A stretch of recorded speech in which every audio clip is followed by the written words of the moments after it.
오늘 함께 읽은 말씀을 통해서 성도가 부를 노래란 말씀의 제목으로 함께 말씀 살펴보기 원합니다. 성도의 제일 큰 목적은 하나님을 영화롭게 하고 그를 영원토록 즐거워하는 것에 있습니다. 그래서 성도의 삶은 하나님께 드리는 송영이며 헌신 그리고 찬양입니다. 그런데 정말 아이러니하게도 우리가 부르는 찬송가 중에서 우리 총회에서 금지한 찬송가가 있다는 사실을 성도님들 혹시 알고 계십니까? 찬송가 582장 어둠 밤 마음에 잠겨라고 하는 찬송가는 1988년 총회 때 금지당했는데 앞서 말씀드린 성도의 목적에 해당되지 않기 때문에 우리 총회에서 금지된 찬송가입니다. 첫 번째는 삼위 하나님을 높이는 가사가 1절 들어가 있지 않습니다. 하나님께 드리는 찬송가의 요건에는 삼위 하나님의 영광을 높이는 고백이 있어야 하지만 그런 가사가 전혀 존재하지 않습니다. 두 번째는 작사자 김재준 씨의 신학적인 사상과 삶에 대한 문제 때문에 총회는 이 찬송가를 금지곡으로 정했습니다. 작사가인 김재준 씨는 1949년 35차 총회 때 총회 질서를 어지럽히는 행위를 했을 뿐만이 아니라 51년 36차 총회 때는 성경에 오류가 있다라고 주장하며 제명, 면직 당한 분입니다. 뿐만 아니라 찬송가 582장에 숨겨져 있는 그의 신학적인 사상은 민중해방적이면서도 좌파적인 신학적인 사상이 그대로 노출되었기 때문에 찬송가에는 수록되어 있을지 몰라도 우리 교단에서는 40년 가까운 시간 동안 금지곡으로 지정하게 되었습니다. 제가 교육전도사 시절에 이 사실을 모르고 6월에 이 곡이 나라 사랑에 대한 그런 찬양인가 보다 하고 주일 오후 예배 때 찬양 인도했다가 부목사님들에게 불려갔던 기억이 있습니다. 목사님 두 분이서 저를 이렇게 데리고 가셔가지고 전도사님 우리 교단에서 목회 안 할 겁니까? 라고 하시는데 정말 못할 뻔했습니다. 그런데 아마 제가 1절부터 3절까지 다 부르고 있을 때 아마 목사님들은 더 많은 식은땀을 흘리셨을 거라 그렇게 생각이 듭니다. 이와 같은 금지된 찬양을 공예배 시간에 불렀던 경험을 통해서 생각하게 된 것은 성도가 부를 노래가 따로 있다는 것입니다. 세상에 수많은 노래들이 있고 곡조가 좋은 노래들이 있으며 사람들에게 감동을 주는 노래들이 있습니다. 그러나 성도가 부를 노래는 성도의 삶을 인도하시는 하나님을 찬양하는 것입니다. 또한 그 삶을 주신 주님께 온전하게 살아내어 드리는 것, 이것이 성도가 부를 노래입니다. 오늘 본문에서는 이러한 성도의 노래를 보여주고 있습니다. 오늘 본문의 배경은 앞서 살펴본 4장에서 가나안 하솔의 왕 야빈의 압제와 그와 벌였던 그의 군대 장관 시스라와 일어났던 구원 전쟁의 승리의 초점이 있습니다. 이스라엘 백성들이 여호와의 목전에서 악을 행할 때에 하나님께서는 가나안 왕 하솔 왕 야빈의 손에 파심으로 그 압제를 통해서 이스라엘 백성들의 죄의 값을 치르게 하셨습니다. 그러나 그대로 내버려 두시는 것이 아니라 하나님께서는 여선지자 사사 드보라를 통하여 말씀하심으로 군대 장관 바락에게 용기를 주시고 일으키셨습니다. 또한 그의 백성들을 헌신하게 하심으로 승리를 주셨습니다. 승리를 주신 하나님은 또한 삶에서 잘 훈련된 한 사람, 변방에 숨어 있는 것 같은 그 한 사람 갠 사람 헤벨의 아내 야엘을 통하여 큰 역할을 감당하게 하심으로 하나님의 백성들이 어떻게 자신의 삶에서 최선을 다하여 살아내야 하는지를 함께 우리가 나누었습니다. 오늘 본문에서는 이 승리를 기반으로 두 가지 관점에서 노래를 부르고 있습니다. 첫 번째는 하나님의 일하심으로 인하여 부르는 노래이며 또 우리가 나중에 살펴볼 내용에서는 그 하나님의 일하심에 대한 백성들의 반응이 나타납니다. 그래서 이 두 가지 관점을 통해서 결국엔 하나님의 백성들이 어떻게 하나님을 위해서 노래할 것인가, 그들의 헌신을 독려하고 있습니다. 그래서 우리는 오늘 본문을 통해서 그때 이스라엘에 놀랍게 일하셨던 그 하나님이 지금 저와 여러분들을 위하여 어떻게 일하셨는가를 함께 살펴보고 우리는 어떤 노래로 하나님의 영광을 구해야 하는지 한 가지 주제로 살펴보길 원합니다. 본문 2절에 여호와를 찬양하라라고 그렇게 하고 있습니다.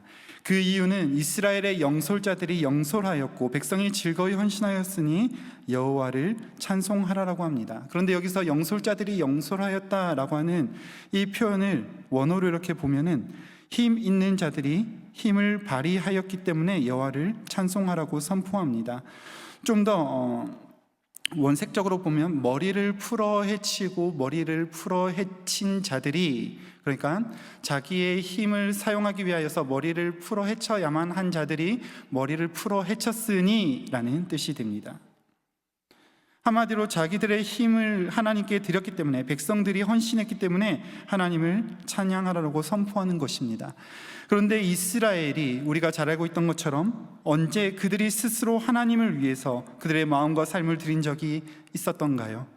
힘을 가진 자들은 힘을 가진 자대로, 힘이 없는 백성들은 힘이 없는 대로, 그들의 마음이 모두 하나님을 떠나서 세상의 가치를 따르며 가나안의 신들을 섬기지 않았습니까? 우리는 일찍이 사사기 1장을 통해서 그 사실을 확인하였습니다.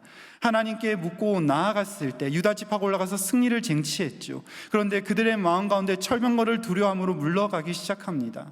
그리고 지파들이 치고 조그마한 승리를 얻기도 하고 아도니 베색에서 잡아 죽이기도 하는 그런 승리를 얻지만, 그러나 그 지파들이 결국엔 물리치지 못하다가 단지파에 이르러서는 그들이 결국엔 산지로 쫓겨났고, 요셉 지파가 그 아모리 족속을 단지파를 산지로 몰아낸 그 아모리 족속들을 이기고 승리하게 하였으나 그 형제들에게 자유를 허락한 것이 아니라 오히려 그 아모리 족속들을 노역의 대상으로 삼았던 그런 악행들을 우리는 보지 않았습니까? 힘이 있으면 힘이 있는 대로, 힘이 없으면 힘이 없는 대로 모두 다 하나로 치우쳐서 그렇게 자기 욕심대로 살아가지 않았습니까? 사람에게 조금의 힘과 능력이 주어진다면 자신의 힘을 과시하고 주어진 어떤 것들을 자기의 욕구를 채우기 위하여 그렇게 힘을 내는 것이 인생들의 죄악된 모습입니다. 그래서 남들과 비교하고 다른 이들보다 더 위에 서지 않으면 눈물이 날 정도로 억울해하는 것이 연약한 인생들의 본성입니다. 뿐만 아니라 없으면 없는 형편에 좌절하고 한탄하며 밀려나서 절망하는 것 역시 세상의 가치를 따라서 자신들의 마음을 둔 그 결과가 아니겠습니까? 그런데 그렇게 타락한 인생들이지만 하나님께서는 그 존재를 자기 백성이라고 하는 정체성으로 변화시켜 주시기 때문에 이전에 자신의 욕구를 따라서 에너지를 발산하는 자들, 그들이 머리를 풀어헤치고 자신의 욕구와 자기의 삶의 만족을 위해서 그렇게 충족하던 자들이 이제는 하나님을 섬기는 도구로 새롭게 거듭나는 것입니다. 힘을 가진 자들은 자기가 가진 것으로 하나님의 영광을 구하고 비천하고 없는 상황에서도 차별하지 않는 동일한 은혜로 부르심을 부르신 그 하나님의 영광을 구하는 존재들로 하나님을 찬양하게 된 것이죠. 이것이 성도라고 부르심을 받은 자들이 부를 노래, 하나님의 영광입니다. 그래서 본문 2절의 내용은 힘을 발휘한 자들, 그리고 백성이 그 자신의 원래 목적인 하나님을 섬기는 것으로 그들의 삶의 모습에서 변화되었기 때문에 하나님을 찬양하라라고 오늘 드보라와 바락은 노래하고 있습니다. 본문 2절 끝에 보시면 여호와를 찬양하라라고 하는 이 명령은 히브리어로 베라쿠 아도나이라고 하는 단어인데요, 너희가 가진 모든 것을 드려라는 결단적 행위를 독려하는 선언입니다. 세상을 향해 에너지를 발산하던 가치를 옛것으로 여기며 가치 없는 것으로 여기는 자들은 본문 3절에서처럼 세상을 향해서 외칩니다. 3절에 왕들아 통치자들아 너희는 나의 이 찬양을 들어라, 내가 하나님을 찬양하리로다 라고 하는 이 외침은 이스라엘에 있는 통치자들과 왕들을 말하는 것이 아니라, 그때는 왕이 없었죠. 세상의 그런 가치를 가지고 있는 것들 향해서 선포하는 것입니다. 더 이상 너희는 세상의 힘과 세상이 가진 그 가치들은 나에게 있어서 소중한 것이 아니다. 오직 나에게 가치가 되는 것은, 유일한 나의 가치는 하나님이 나의 유일한 가치가 되신다라고 선포하는 것입니다. 그렇게 새로운 정체성을 가진 자들이 어떤 것으로 말미암아 하나님을 노래합니까? 본문 4절과 5절에서는 이전에 자기 백성을 위하여 일하셨던 하나님의 모습을 기억하면서 그렇게 찬양합니다. 4절에 보시면 세일에서부터 나오셨다라고 그렇게 먼저 말을 하는데요, 여기서 세일과 그 다음에 에돔 들에서 행진할 때라고 하는데, 이 셀과 에돔은 서로 같은 지칭입니다. 그래서 에돔에서부터 나오시고 에돔들에서 행진할 때인데, 이때는 이스라엘 백성들이 40년 동안 광야 생활을 했던 그 모든 시간들을 총체적으로 말하는 것입니다. 하나님의 은혜가 아니고서는 마실 물도 얻지 못하고 먹을 것도 얻지 못하는 그 시절에 베푸신 은혜를 찬양하는 것입니다. 5절의 산들도 진동한다, 저 신의 산도 이스라엘의 하나님 앞에서 진동한다라고 하는데, 이것은 출애굽기 19장 18절에서 이스라엘 백성들 앞에 영광으로 임하셨던 하나님의 모습을 노래하는 것입니다. 함께 읽어보겠습니다. 신의 산에 연기가 자욱하니 여호와께서 불 가운데서 거기 강림하시니라. 그 연기가 옹기가마 연기같이 떠오르고 온 산이 크게 진동하며. 아멘. 하나님의 영광이 나타날 때 온 산이 크게 진동하였다. 바로 이것은 그 백성들 가운데 영광으로 나타나셨던 하나님뿐만이 아니라 앞선 4장에서 그들이 대적 가나안을 치러 올라갔을 때 그 산에서 하나님께서 놀랍게 역사하심으로 말미암아 철병거 900승을 이기게 하시고, 그 시스라, 그 하솔왕 야빈의 군대 장관 시스라로부터 승리를 쟁취하게 하신 그 하나님의 영광을 산들이 진동하였다. 그때 그 영광으로 임하셨던 하나님이 지금도 일하고 계신다라고 그렇게 드보라와 바락은 노래하고 있는 것입니다. 그런데 본문 4절로 5절에서 노래하는 이 하나님의 영광은 단순하게 하나님의 힘과 능력에 국한되는 것이 아닙니다. 힘과 능력의 하나님이 영광으로 나타나셔서 자기 백성과 관계를 맺으시고 인도하심을 노래하고 있는 것입니다. 여호와의 목전에서 악을 행한 자들에게 자기 백성이라고 하는 정체성을 주시며 자기 소유라고 불러주셨습니다. 드보라를 통해서 말씀을 주시고 여전히 나는 너희를 포기하지 않는 너희의 하나님이다라고 말씀하시며 그 정체성을 주시고 일어나 힘을 내어 나가라라고 그렇게 인도자가 되어 주셨습니다. 이 모습은 계속해서 성경에서 하나님이 그의 백성들을 인도하시는 방법인데, 우리가 지금 계속해서 새벽 시간에 출애굽기를 통해서 살펴보고 있는 것처럼 하나님이 그의 백성들을 부르시는 방식이 바로 이것입니다. 출애굽기에서 하나님이 어떻게 자기 백성을 인도하셨습니까? 애굽의 노예의 신분에서 해방시켜 주시고 구름 기둥과 불 기둥으로 인도하시며 만나와 메추라기로 먹이셨습니다. 오늘 본문에서 하나님은 어떻게 그의 백성 이스라엘을 위하여 일하셨습니까? 여호와의 목전에서 또 다시 한번 악을 행한 그들에게 사사 드보라를 통하여서 말씀을 주시고 그 군대 장관에 찾아가서 일어나라, 내가 너와 함께 하겠다. 당신 여인 당신이 나와 함께 가지 않는다면 나는 저 전쟁에 올라가지 않을 것입니다. 하나님의 말씀을 가진 당신이 나와 함께 가주십시오라고 했을 때 그 인도자가 되어서 함께 가지 않습니까? 노예로 살아가던 자들의 신분을 변화시켜 주신 그 하나님이, 그 하나님의 말씀이 백성들의 삶에 임하여 인도자가 되어 주시는 것입니다. 그 물이 없어서 불평하고 먹을 것이 없어 불평하는 자들을 계속 참아가시면서 어르고 달래가시면서 그들을 포기하지 아니하시고 인도하신 출애굽의 그 하나님께서 여전히 자기 백성들을 위하여 또 여호와의 목전에서 악을 행하고 자신의 힘과 능력을 따라서 머리를 풀어헤치고 세상의 가치를 따라서 그 풍요로움의 신을 대변하는 가나안의 그 바알을 따라 섬겼던 그 자들을 하나님은 찾아가셔서 포기하지 아니하시고 어르고 달래가시며 다시 세우시는 인도자 하나님, 새 일을 행하시는 하나님이 되시는 것입니다. 오늘 우리가 노래할 하나님이 바로 이런 분이십니다. 우리를 결코 포기하지 아니하시고 여전히 우리를 자기 백성으로 삼으셔서 우리가 세상의 가치를 따라서 헛된 것을 향하고 죽음을 향하고 있을 때에 세상을 향한 우리의 가치관을 그분께 돌리도록 직접 자기 백성에게 나타나신 분이십니다. 자기 백성에게 나타나신 하나님을 본 요한은 그 모습을 뭐라고 표현했냐면 영광이라고 표현했습니다. 요한복음 1장 14절에서 이렇게 말씀하시죠. 말씀이 육신이 되어 우리 가운데 거하심에 우리가 그의 영광을 보니 아버지의 독생자의 영광이요 은혜와 진리가 충만하더라. 영광으로 나타나신 하나님은 친히 종의 모습으로 나타나셔서 죽기까지 자기 백성을 사랑하심으로 자기 목숨을 내어주사 십자가에 달려 돌아가셨습니다. 그래서 우리는 그 사랑을 바라보며 세상을 향해 그가 베푸신 사랑이 가장 큰 가치라는 것을 선포하는 자들로 우리의 신분이 바뀌어진 것입니다. 사도 바울은 죽음으로 자기 백성을 돌아보신 하나님의 영광을 고린도전서 1장 18절에서 이렇게 고백하였습니다. 함께 읽겠습니다. 십자가의 도가 멸망하는 자들에게는 미련한 것이요 구원을 받는 우리에게는 하나님의 능력이라. 아멘. 우리의 신분을 변화시키신 하나님이 우리를 자기 백성으로 살아가게 하시기 위하여 십자가라고 하는 이정표를 우리에게 주신 것입니다. 그것이 우리에게는 능력이 되고 하나님께서 행하신 일들을 바라보는 가장 큰 징표가 된 것입니다. 그렇기 때문에 우리는 하나님께서 행하신 일을 바라보며 감사하며 우리의 능력이라 선포하며 노래해야 합니다.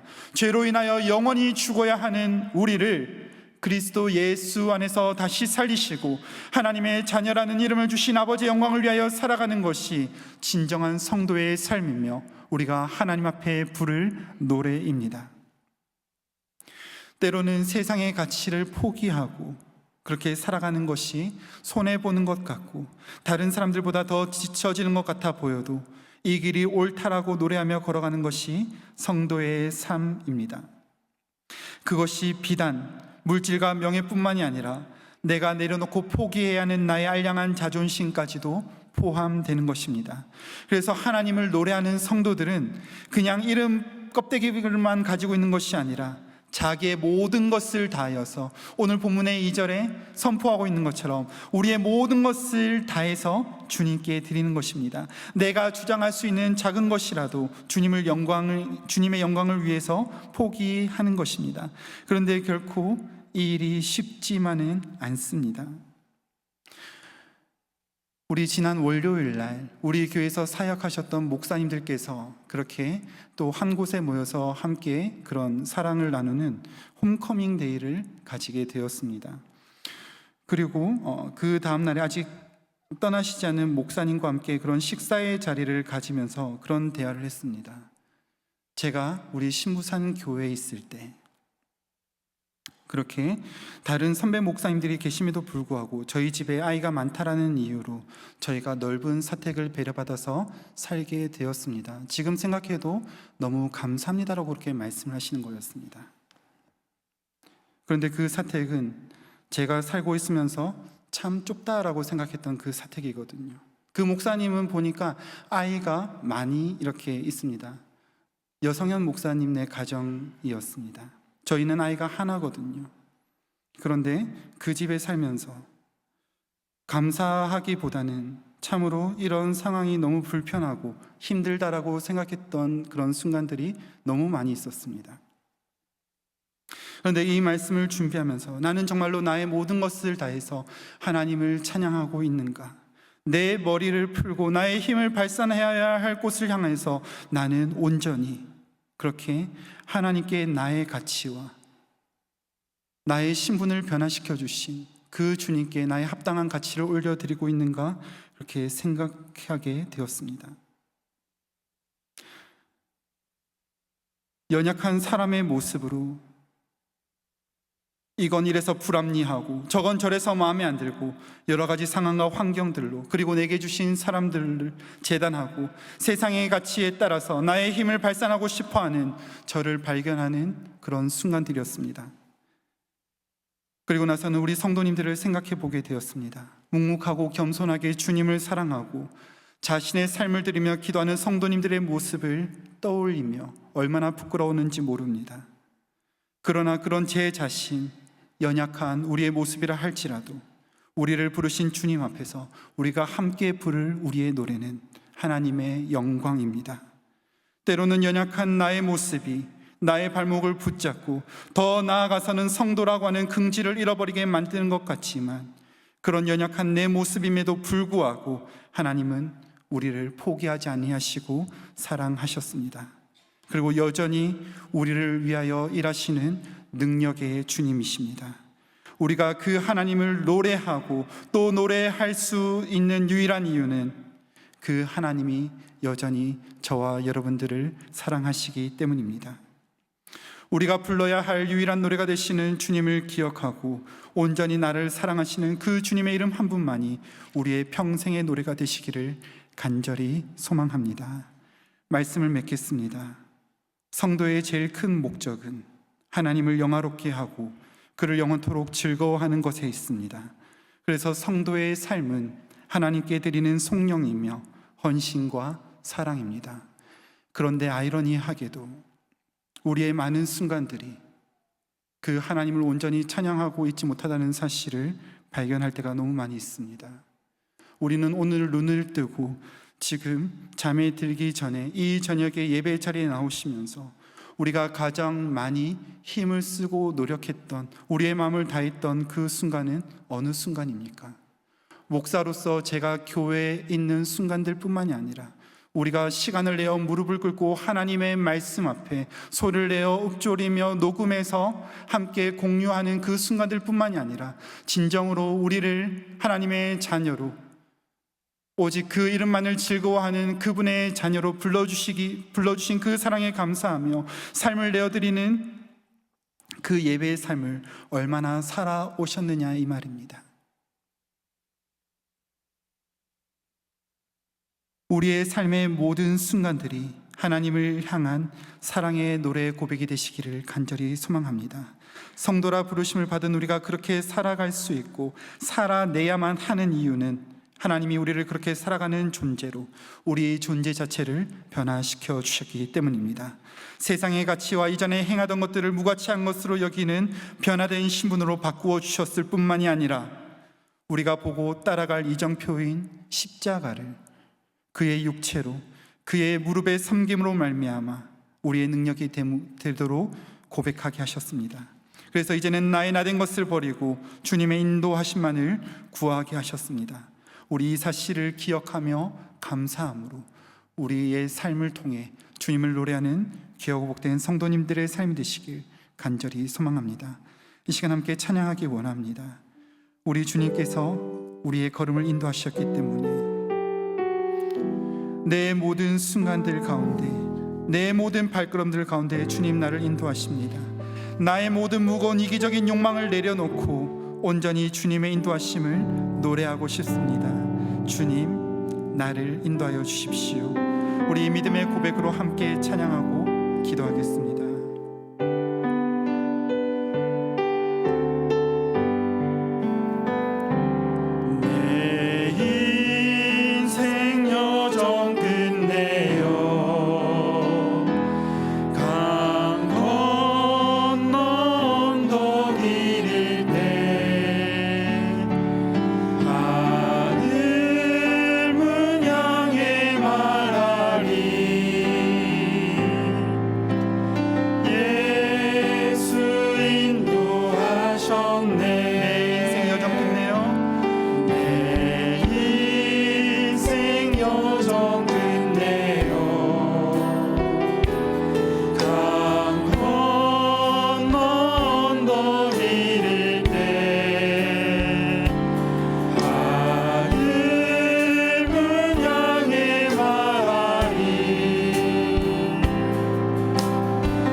예수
기억하며 함께 기도하겠습니다. 우리의 신분을 변화시켜 주신 그 주님 앞에 우리의 변화된 신분으로 살아가게 해달라고 함께 기도합시다. 하나님이 우리의 신분을 변화시키시고 하나님의 은혜를 입은 자들로 불러주셨는데 아직도 세상의 가치에 우리의 마음을 쏟고 있다면 우리와 관계를 맺으시고 다시 일으켜주시는 주님을 온전히 신뢰하게 해달라고 함께 기도합시다. 우리 두 번째로 기도하실 때 하나님의 일하심을 기억하며 감사하게 살아가게 해달라고 함께 기도합시다. 하나님은 우리를 포기하지 않으셨습니다. 그래서 우리가 따라갈 영광의 형체를 그 십자가를 통하여 나타내셨습니다. 내어주신 생명을 기억하고 감사하며 감사하는 것에서만 그치는 것이 아니라 나를 포기하지 아니하신 주님께 나를 포기하면서 내어드림으로 주님을 노래하는 삶을 살게 해달라고 우리 시간 말씀을 기억하며 우리 주의 이름 한번 부르시고 다 함께 통성으로 기도하겠습니다. 주여, 거룩하고 존귀하신 주님 하나님을